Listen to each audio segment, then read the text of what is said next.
What's up, y'all? Thanks for checking out another video. My name is Philosopher, the Monotone Magic player, and today I'm bringing you my first ever EDH budget brew. This one's focused on Chatterfang Squirrel General, and it'll only cost you $100 with two disclaimers. Number one is I didn't count Chatterfang in the cost because Modern Horizons 2 is still kind of new and the prices are all over the place, and I figured that if you're going to build this deck that you plan on buying them anyways, so I didn't count that in the cost. And number two, I'm not going to include the mana base because I figured that everybody's going to build with the cards that they have available to them, whether that's basics and tapped lands, or if that's, you know, shocks, duels, and fetches and things like that. So I didn't include the land base in the cost either. But the other 65 cards, the bulk of the deck, those are all going to run you about $100. Next up, if you are enjoying the video, please be sure to like the video, subscribe to the channel, and consider leaving me a comment down below with a commander that you want me to build around. Something recent, so like from Strixhaven or Modern Horizons 2. And I'll check out all the comments, and if I want to build it, then it might be the topic of a future video. And with all that out of the way, I just want to say thank you for watching the video. I hope you enjoy it, and let's get into the deck tech. Today, we're taking a look at Chatterfang Squirrel General. Chatterfang is a 3-mana 3/3 legendary creature squirrel warrior with Forest Walk, and they have two abilities. The first one says if one or more tokens would be created under your control, those tokens plus that many 1/1 green squirrel creature tokens are created instead. The second ability is that if you pay 1 black mana, you can sacrifice X squirrels and target creature gets plus X minus X until end of turn. At first glance, it appears that Chatterfang wants you to make a lot of tokens, sacrifice your creatures, and be able to play some sort of squirrel tribal. However, when I started to build this deck, it became apparent that there just aren't enough cards to support a complete squirrel tribal deck.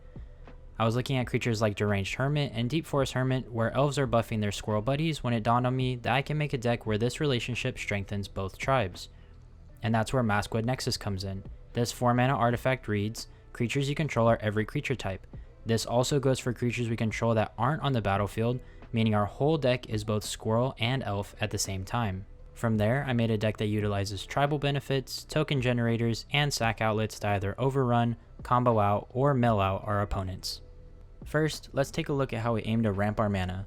Like many elf decks, we will utilize mana dorks in the early game to speed up our plays. These include the classic but boring cards such as Arbor Elf, Elvish Mystic, and Elves of Deep Shadow, which all tap for 1 additional mana. Those are great early plays, but late game they don't pack the same punch they did on turns 2 and 3. That's where the mana monsters come in. Cards like Priest of Titania and Elvish Archdruid tap for green mana equal to the number of elves we control, which means all of our token generation will net us massive amounts of mana. In addition to Priest and Archdruid, we have Marwyn the Nurturer, who taps for more as our board state grows, as well as Planeswalker Tyvar Kell, which turns all of our elves into mana dorks. To make sure we have the color fixing that we need, we have Llanowar Envoy and Nomadic Elf to help filter our mana, even if it's at a loss. The massive amounts of mana produced by our mana monsters will enable us to make some big plays later in the game. But now that we have all this mana, we need ways to spend it. First up are our token generators. Chatterfang doesn't make any tokens themselves, which means that we need multiple ways to generate tokens, whether they be elves or squirrels. First up is Squirrel Sanctuary, which is a cheap 1-mana enchantment that creates 1 green squirrel. It has the added benefit of being able to bounce itself back to our hand for future use and added value. Squirrel Nest enchants a land and will allow it to tap to create 1 squirrel token. Pairing this with Arbor Elf means that we can produce even more tokens from this enchantment. Verdant Command is a 2-mana instant with one of the modes creating 2 tap squirrels under target player's control. I would say 99% of the time we will make those for ourselves, and then we can use the other 2 modes to add some graveyard hate, life gain, or a cheeky little counter to our arsenal. Chatterstorm is a 2-mana sorcery that creates 1 token, which seems a bit underwhelming until you realize that it also has Storm, meaning that this low-cost sorcery will at worst create 1 token, and at best it will create an army. Finally, we have Deep Forest Hermit, which is one of the original inspirations for this deck. This 5-mana creature creates 4 squirrels and buffs all of them by +1/+1, the perfect card to reflect the theme of the deck. As for the rest of the elves, we have cards like Imperious Perfect, which can tap for 1 token, and Elvish Warmaster, which triggers when another elf enters the battlefield, albeit only once per turn. For more explosive token generation, we have Lathril, Blade of the Elves, who creates tokens when they deal combat damage. Currently the commander of one of my personal decks, Lathril can easily reach 5 or more power with various lord effects, or you could use Chatterfang's ability after blocks are declared to sneakily buff Lathril as much as you want and to create double the amount of tokens that you sacrificed. Not a bad trade-off in my opinion. Lastly, we have Elven Ambush, which creates a token for each elf we control, essentially doubling our board state. And if we have Maskwood Nexus out, then we get to include all of our squirrels into that count as well. So we've ramped, dumped our hand, and are now a huge threat to the table. This is usually followed by our opponents trying to destroy key pieces or even blow up our whole board.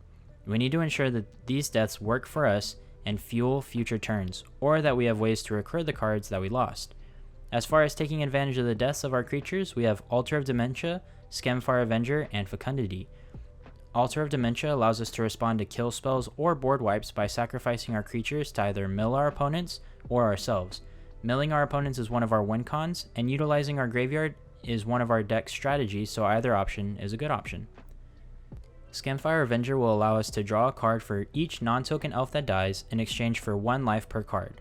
Luckily, most of our board will be tokens, which means that in the case of a board wipe, we will take a small bit of damage but also refill our hand for future plays. Lastly, we have Fecundity, which will allow us to choose to draw a card when one of our creatures die. This will also trigger for our opponents, so be careful playing this card against other token decks.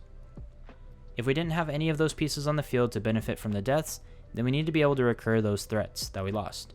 Cards like Dread Return and Stitch Together bring creatures straight back to the battlefield, while Roots of Wisdom and Corpse Churn mill us but allow us to bring creatures or lands back to hand.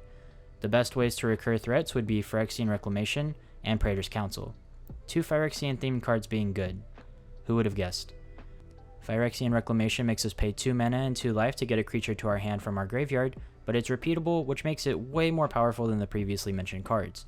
And the strongest of these cards is Praetor's Council, which returns all cards from your graveyard to your hand. Plus, it gives you no maximum hand size for the rest of the game, meaning you don't have to discard the cards you couldn't play during your turn.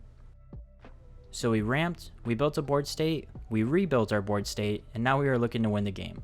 Luckily, we have a few ways to do so. First up is the classic token strategy, which is to go wide and overrun our opponents. A lot of tokens and lord effects from cards like Chitter Spitter, Elvish Archdruid, Imperious Perfect, and Elvish Champion should do the job pretty nicely. Throw in a Strixhaven Stadium for extra insurance just in case your Squirrel Elves were still too small to deal lethal damage. Next up, we can drain life from our opponent using Shaman of the Pack, Poison Tip Archer, Elderfang Venom, or Lathrill's second ability. Shaman of the Pack deals damage to one of our opponents equal to the number of elves we control. Combine this with Altar of Dementia and Phyrexian Reclamation to repeat the process as many times as you need. Poison Tip Archer and Elderfang Venom are similar in that they deal damage to an opponent when a creature dies. Poison Tip works for all creatures, while Elderfang is only elves you control. This can be the cause of other people killing creatures or intentional sacrifices with Altar of Dementia, Evolutionary Leap, or even Chatterfang. The last way to drain our opponent's life is by utilizing Lathrill's second ability. This allows us to tap Lathrill and 10 other elves to deal 10 damage to each opponent and to gain 10 life. Usually this would be done once per turn and put a clock on our opponents, but with haste enablers like Thousand Year Elixir or Crashing Drawbridge, we can activate this on the same turn we cast it. With enough tokens and some untappers like Kyrian Ranger, Seeker of Skybreak, or Vitalize, and you could activate this ability 2 or 3 times in one turn. Lastly, we have one card in our deck that enables a ton of different combos, that card being Staff of Domination. For the uninitiated, if you have a creature that can tap for 5 mana and Staff of Domination, then you can gain infinite life, create infinite mana, tap down all of your opponent's creatures, and draw your whole deck. With your whole deck in hand and infinite mana, the possible ways to finish off your opponents are practically endless. And with Ring of 3 Wishes or Buried Ruin, we can be sure that we find Staff of Domination whether it's in our library or our graveyard. And that sums up my build of Chatterfang Squirrel General. If you're looking for the full deck list, you can check out the Moxfield link down in the description and check out all the cards that I didn't mention in this video. Again, I want to thank everybody for watching, and please consider liking the video and subscribing to the channel if you enjoyed the content. Be on the lookout for future budget brews, and I'll see y'all in the next video.